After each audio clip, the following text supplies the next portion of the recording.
If you are spending more than you earn, by definition, right out of the gate, you're heading into a bucket that is not very comfortable to step into.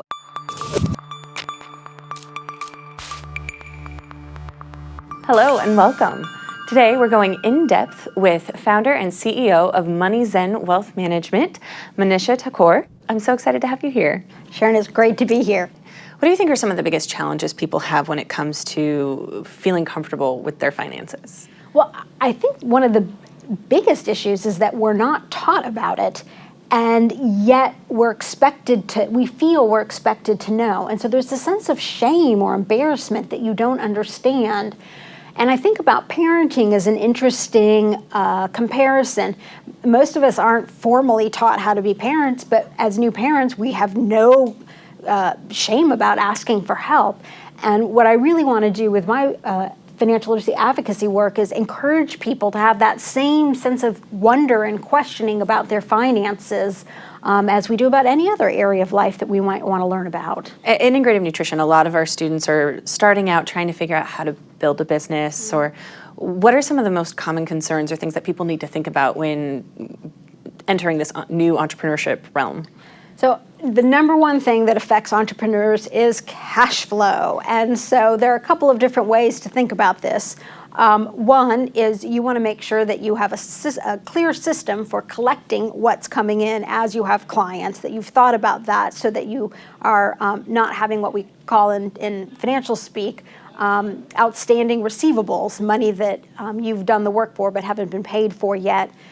The flip side of that is I often see a lot of people blending their personal finances with their business finances. And when you're starting out, I encourage people set up a separate business bank account, use a separate credit card for charges that you're going to be having related to your business. It makes the accounting so much cleaner if you can keep the two separate. Great. So I think sometimes women have a very different approach to money than men do, and I think there are unique challenges associated with that. Can you talk a little bit about that? Yeah, so we definitely have unique challenges, and I would highlight a couple of them. First, collectively, women as a group working full-time earn still 78 cents on the male dollar. So women who work full-time earn less than men who work full-time, and that translates into part-time as well. And so we earn less. We spend more years out of the paid workforce because we tend to be the ones caring for elderly parents or children, but we live longer. So we earn less money for less time, but we live longer, so we're going to need more than men. So that's some of our headwinds. And then I think one of the reasons that we approach money, I believe, in a very different way than men, is that for us, I've found for most women, money is about reaching an end goal. Money isn't a goal in and of itself. It's what we do with the money, who we help, what difference we make, what joy we bring. Whereas I find oftentimes for men it is a bit more testosterone-induced competition, whereas women tend to view it more holistically as end goal oriented, not a counting stone in and of itself. I think that's a really interesting point you make. I know that a lot of health coaches, and this is something that we try to teach our students to value, is understanding the value of what they're offering and feeling comfortable charging for their services. Because as a fledgling entrepreneur, if you're not charging for your services, you're never going to be able to get to where you need to be. Women, statistically, we negotiate our first job salaries 4 times less than men.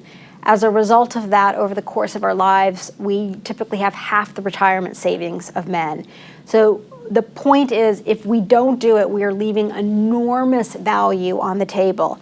And I've tried all kinds of different tactics. It's hard for me to ask for it as well. And what I realized is you just need to do it. And sometimes I find what motivates me is I'm doing it for the sisterhood. If I ask, I'm helping pave the way for someone else. And that kind of mentality I find oftentimes for women, because we're great at helping other people, it's just helping ourselves that's so hard. So if you can put the ask in the context of you're a trailblazer, and you owe it to your fellow sisters to charge what you're worth because you're adding value. Well, thank you so much for everything that you're doing and helping support our students feel more confident when it comes to financial literacy and just everything in general.